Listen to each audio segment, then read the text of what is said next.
রাধে রাধে, হরে কৃষ্ণ। নমস্কার প্রিয় বন্ধুরা, রাধারানীর সংসার থেকে স্বাগত জানাই। আজকে আমি রাধারানীর সংসারে বানাবো মুচমুচে খাস্তা প্যাটিস। এই প্যাটিসটা দেখতে থাকুন আমি কিভাবে বানাবো। তবে দেখুন এখানে আমি কি কি উপকরণ নিয়ে এসেছি। প্রথমে নিয়ে নেব ময়দা 1 বাটি। তবে ময়দাতে আমি কোনো তেল ব্যবহার করব না। এখানে নিয়েছি ঘি, আর এইটা কর্নফ্লাওয়ার পাউডার, এইখানে সব রকমের মশলা, আর এটা হচ্ছে গরম মশলা গুঁড়ো, লবণ, আর এখানে আছে একটু লঙ্কা গুঁড়ো, আর এখানে নিয়েছি আমি সস আর তেল। আর এইখানে দেখুন আমি 2টো আলু নিয়ে এসেছি। এই 2টো আলুকে আমি বেট করে নেবো। আর এইখানে ভিডিওটা প্রথম থেকে শেষ পর্যন্ত দেখতে থাকুন। এখন আমি ময়দাটা 200 গ্রাম ময়দা নেওয়া হয়েছে। এখানে আমি ময়দার মধ্যে দিয়ে দেবো ঘি। আপনারা পারলেন ডালনা ঘিতেও হবে, তবে আমি এটা দেশি ঘি নিয়েছি। দেখুন আমি এটা 4 চামচ দিয়ে দেবো। আর আমি লবণটা খুব পরিমাণ মতন কম দিচ্ছি, দিয়ে এটাকে ভালো করে মাখিয়ে নিচ্ছি। দেখুন এইখানে ময়দাটা আমার মাখানো হয়ে গেছে ভালো করে ঘি দিয়ে। দেখুন ভালো করে এইভাবে মুঠো করলেই একদম হয়ে যাচ্ছে এর মতো, কত সুন্দর মাখানো হয়ে গেছে। তবে আমি সামান্য করে জল দিয়ে দেবো ময়দার মধ্যে।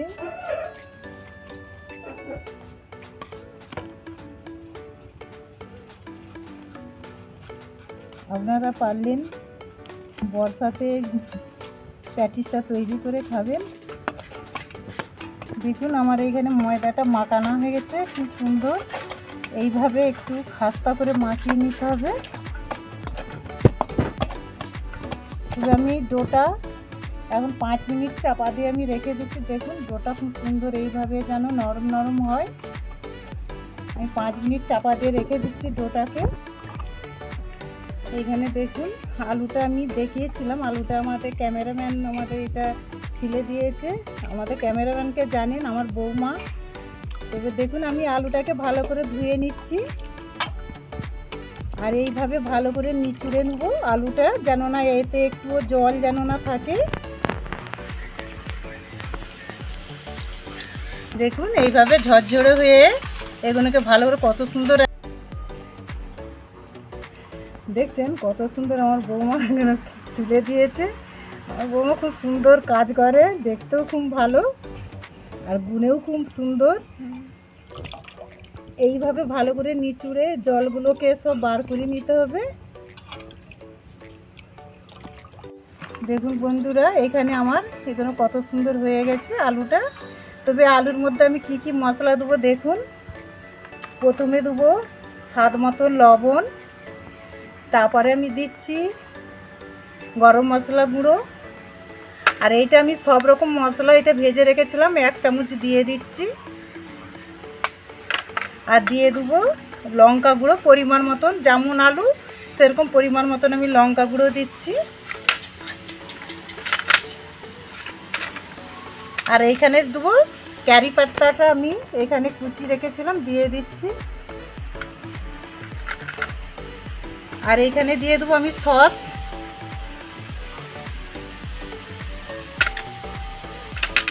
এইভাবে আমি এটা মাখিয়ে নিচ্ছি।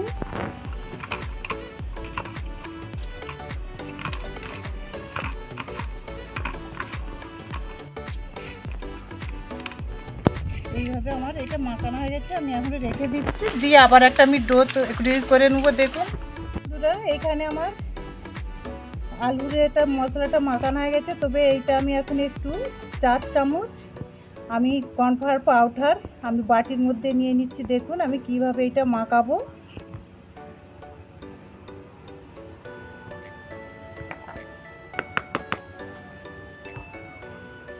দেখুন এর মধ্যে দিয়ে দেবো আমি ঘি।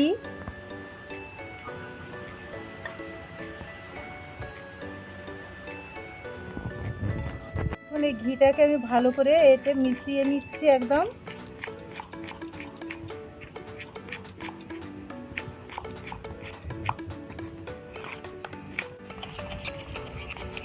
দেখুন এই সেটটা আমার হয়ে গেছে, ঘি দিয়ে ভালো করে কত সুন্দর মাখানো হয়ে গেছে। আমি এটা রেখে দেবো, দিয়ে এবার আমি দেখুন এইভাবে ঘিটাকে মাখিয়ে আমি কর্নফ্লাওয়ার পাউডারটা, দেখুন বন্ধুরা আমার এখানে ময়দাটা আমি চাপা দিয়ে রাখছিলাম, কত সুন্দর মজে গেছে। তবে আমি একটু ময়দাটা একটু নরম করে নিয়ে মাখিয়ে নিচ্ছি। দেখুন এইভাবে আমি মাখিয়ে নিয়েছি। এইখানে ডোটা এইভাবে করে নিতে হবে, পুরো রুটির মতন আমি ডোটা করে নিচ্ছি সবগুলোই। এইখানে আমার 8টা ডো হয়েছে। তবে এইখানে আমি এখন বেলে নেব। এইভাবে আমি দিয়ে দিচ্ছি ময়দা,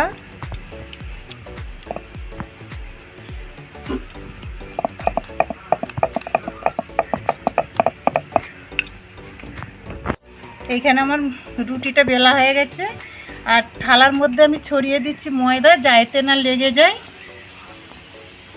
আমি এইভাবে সবগুলো বেলে তুলে নিচ্ছি আগে।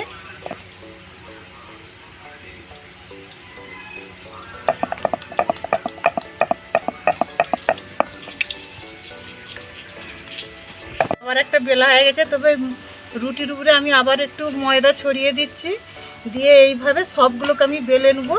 কেননা ময়দাতে ছড়ালে এটা এর সাথে লাগবে না। আমি এই আটটাকে সবই বেলে নেব। এখানে আমার রুটিগুলো সব তৈরি করে নেওয়া হয়ে গেছে। দেখুন রুটির মধ্যে আমি দিয়ে দিচ্ছি আবার ময়দা। আর এইখানে যে আমি এটা তৈরি করে রেখেছিলাম, এর মধ্যে আমি এইভাবে মাখিয়ে দিচ্ছি।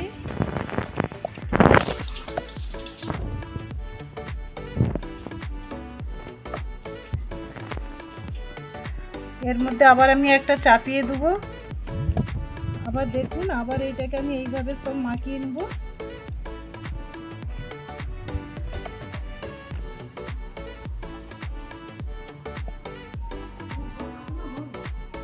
আবার একটা আমি চাপিয়ে দিচ্ছি এর মধ্যে।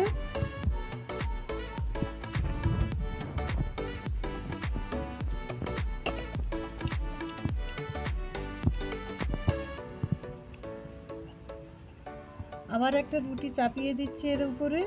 মাখানো হয়ে গেছে, এইটা লাস্ট। তবু আমি এর উপরে দিয়ে এটাকে ভালো করে মাখিয়ে নেব। দেখুন আমি 7টা রুটিকে সব একসাথে মাখিয়ে নিয়েছি। দিয়ে এর উপরে আমি ময়দা ছড়িয়ে দেবো আবার, দিয়ে আমি একটু বেলে নিচ্ছি এটাকে। দেখুন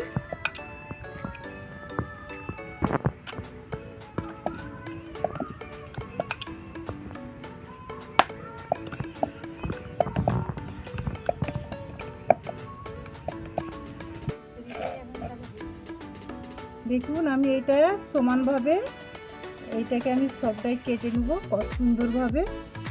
তবে আমি কাটাটা আবার পরে তৈরি করে নেব।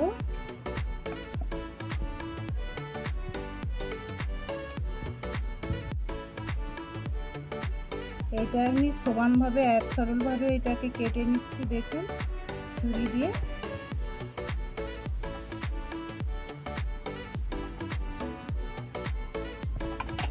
দেখুন এখানে আমার 4টে হয়েছে, কত সুন্দর। এগুলো সব কাটা হয়ে গেছে। এখানে উনানটা ধরানো হয়ে গেছে, আমি চাপিয়ে দেবো। আজকে আমি কড়াতে এটা ভাজবো না। তবে এর মধ্যে দিয়ে দিচ্ছি তেল।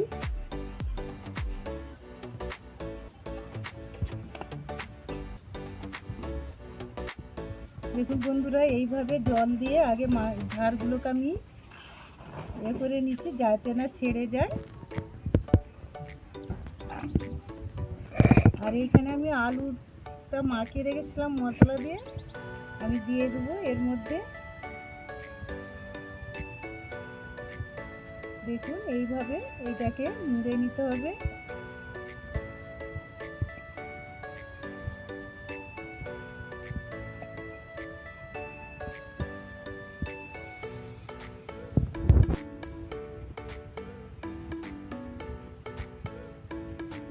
এইভাবে আমি সবগুলো মুড়ে নেব। দেখুন এইভাবে কত সুন্দর প্যাটিসটা হয়ে গেছে। আমি আবার এটা তেল মাখিয়ে নেব।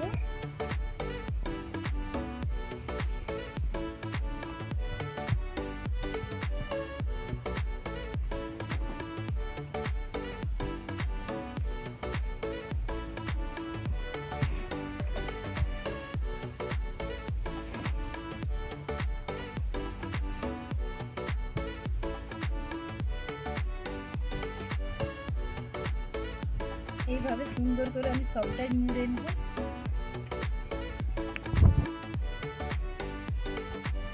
দেখুন এইভাবে আবার আমি লাস্টেরটা দেখিয়ে দেবো। দেখুন এইভাবে এইগুলোকে চিপে নিতে হবে।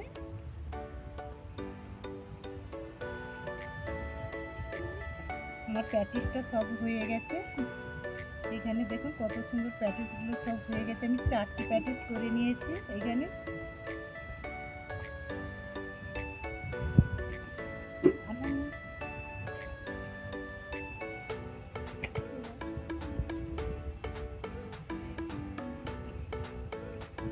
তেলটা হালকা করে গরম হয়েছে, তবে হালকা তেলেতে আমি এগুলো দিয়ে দেবো।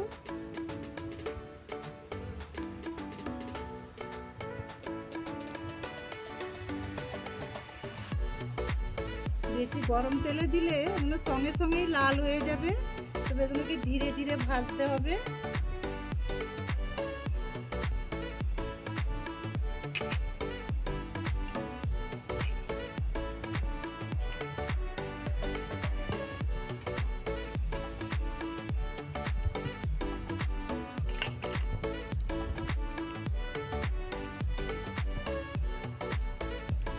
আর একটা ধরছে নি একদম।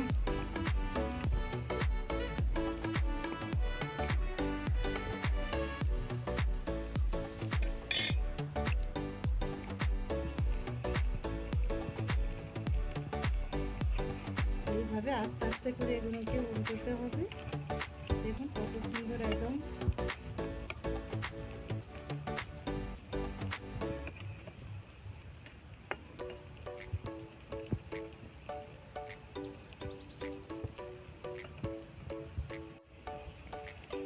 দেখুন বন্ধুরা এইভাবে কত সুন্দর ভাজা হয়ে যাচ্ছে আস্তে আস্তে। আমি এইভাবে আস্তে আস্তে করে ভেজে নেবো। আমি লাস্টে আবার দেখাচ্ছি কি এরকম লাল হয়ে।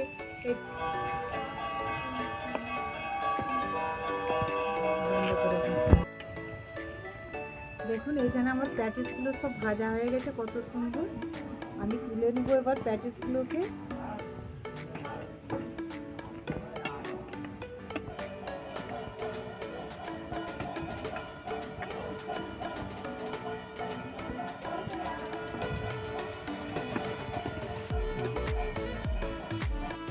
দেখুন কত সুন্দর প্যাটিসগুলো হয়ে গেছে। ডিজাইনটাও কত সুন্দর পার্টে পার্ট হয়ে আছে। দেখুন প্যাটিসগুলো খুব সুন্দর হয়ে গেছে। তবে আমি একটা ভেঙে দেখাচ্ছি। দেখুন প্যাটিসটা একদম মচমচ করছে একদম। দেখুন এখানে আর ভিতরে আলুটাও কত সুন্দর সিদ্ধ হয়ে গেছে। দেখুন একদম খাস্তা। আপনারা এরকম বাড়িতে বানিয়ে খাবেন। দেখুন এই প্যাটিসটা ভিডিও যদি ভালো লাগে লাইক কমেন্ট শেয়ার করবে।